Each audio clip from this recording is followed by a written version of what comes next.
Jóvenes, como siempre, es un gusto saludarlos.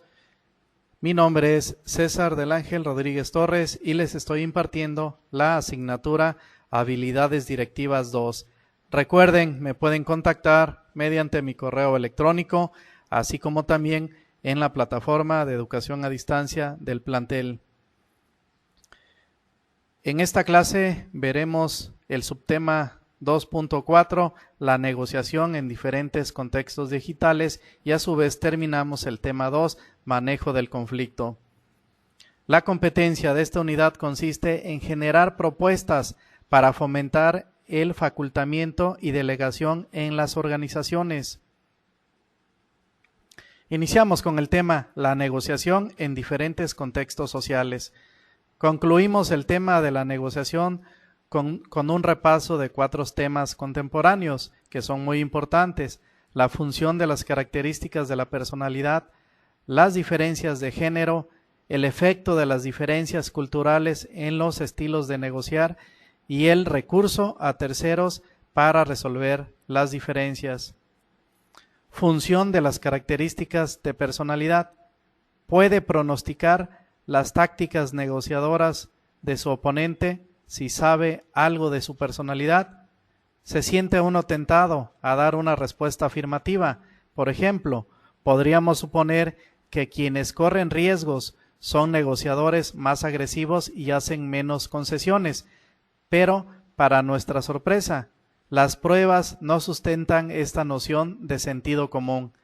Estas evaluaciones generales de la relación entre personalidad y negociación se encuentra que las características de personalidad no tienen un efecto significativo directo ni en el proceso de la negociación ni en sus resultados.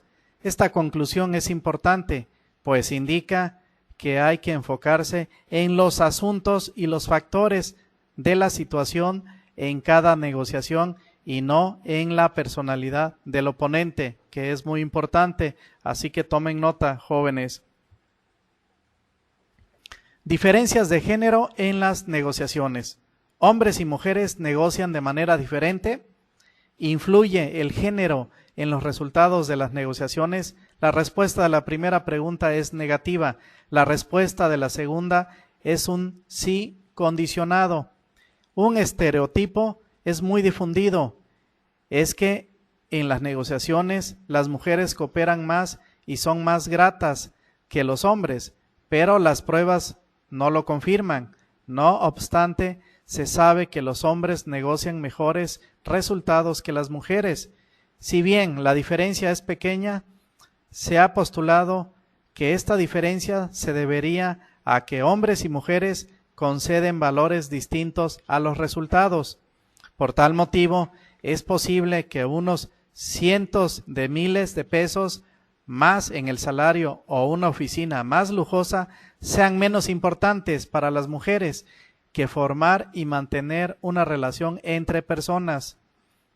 La idea de que las mujeres son más agradables en las negociaciones obedece quizá a que se confunde el género con la falta de poder que aqueja a las mujeres en las organizaciones grandes. En las investigaciones se indica que los gerentes con menos poder, cualquiera que sea su sexo, tratan de apaciguar a sus oponentes y aplican tácticas de convencimiento más suaves que la confrontación directa y las amenazas. En situaciones en que las mujeres y los hombres tienen un poder semejante, no debe haber diferencias significativas en sus estilos de negociación. Por otro lado, las pruebas indican que las actitudes de las mujeres hacia las negociaciones y hacia ellas mismas como negociadoras son bastante diferentes que las de los hombres. Las mujeres que tienen puestos gerenciales se muestran menos confiadas al anticipar una negociación y se sienten menos satisfechas con su desempeño al terminar el proceso, aunque su desempeño y sus resultados sean equivalentes a los obtenidos por hombres. Esta última conclusión apunta a que las mujeres se castigan injustamente por no entablar negociaciones cuando sería para su beneficio. Diferencias culturales en las negociaciones. Aunque no parece que haya una relación directa significativa entre la personalidad de un individuo y su estilo de negociación, los antecedentes culturales son importantes. Los estilos de negociar varían claramente con las culturas nacionales. A los franceses les gustan los conflictos. A menudo tienen fama por pensar y actuar en contra de los otros. Como resultado, se toman mucho tiempo para negociar los acuerdos y no están muy interesados en si sus oponentes simpatizan o no con ellos. Por otro lado, los chinos también alargan las negociaciones, pero eso es porque ellos creen que las negociaciones nunca terminan. Justo cuando uno cree que ha precisado hasta el mínimo detalle y que ha llegado a una solución final con un ejecutivo chino, éste sonríe y comienza el proceso de nueva cuenta. Como los japoneses, los chinos negocian para establecer una relación y el compromiso de colaborar, más para atar todos los cabos sueltos. En todo el mundo se conoce a los estadounidenses por su impaciencia y su afán de ser queridos. Los negociadores astutos de otros países, para sacar provecho de estas características, dan largas a los asuntos y condicionan su amistad al acuerdo final. En la figura que a continuación se muestra, se ofrecen algunos comentarios sobre las dificultades con las que se pueden topar los administradores estadounidenses en las negociaciones interculturales, es decir, ¿por qué los administradores estadounidenses tienen problemas en las negociaciones interculturales? Por otro lado, el contexto cultural de la negociación influye significativamente en la cantidad y el tipo de preparación para una negociación. El énfasis relativo en el trabajo o en las relaciones personales, las tácticas seguidas y hasta en el lugar donde se celebran o celebren las negociaciones.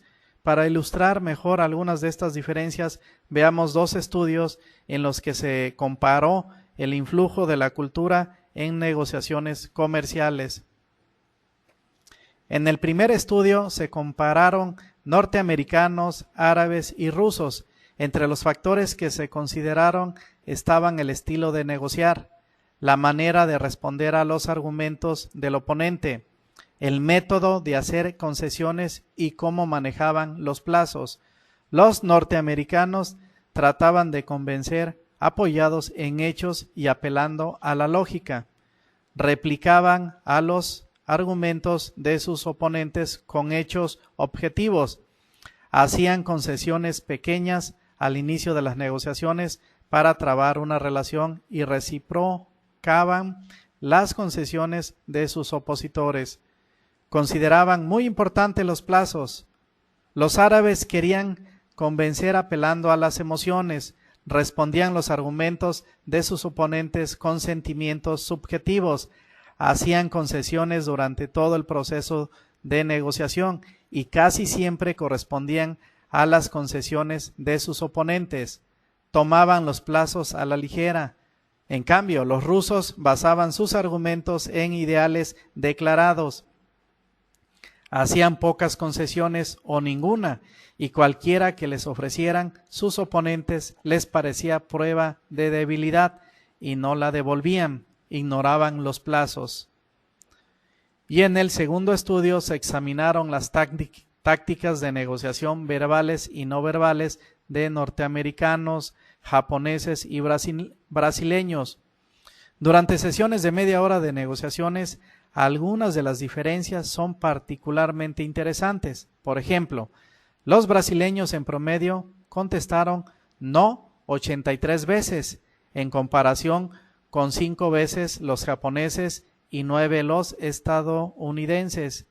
Los japoneses abrieron más de 5 pausas de silencio de más de 10 segundos durante las sesiones de media hora.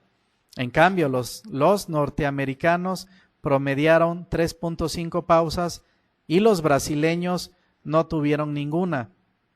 Los japoneses y los estadounidenses interrumpieron a sus oponentes aproximadamente el mismo número de veces, en tanto que los brasileños lo hicieron de 2.5 a 3 veces más a menudo. Por último, al tiempo que los japoneses y los norteamericanos no tenían contacto físico con sus oponentes durante las negociaciones, salvo por un apretón de manos, los brasileños se tocaron casi 5 veces cada media hora. Interesante los análisis, ¿verdad, jóvenes? Ahora veamos las negociaciones con terceros. Hasta este punto hemos tratado las negociaciones directas. Sin embargo, ocasionalmente individuos o representantes de grupos llegan a un punto muerto y no consiguen resolver sus diferencias en las negociaciones directas. En tales casos, acuden a un tercero que los ayude a encontrar una solución. Este tercero cumple 4 funciones básicas: 1. Mediador, 2. Árbitro, 3. Conciliador y 4. Consultor. Hay servicios de solución de disputas para que las empresas reduzcan los conflictos y faciliten las negociaciones. Es algo muy importante, jóvenes. Veamos. Un mediador es un tercero neutral que facilita una solución negociada mediante razonamientos, persuasión, sugerencias de alternativas, entre otros. Los mediadores se convocan mucho en las negociaciones obrero-patronales y en los desacuerdos de carácter civil. La eficacia general de una negociación mediada es impresionante.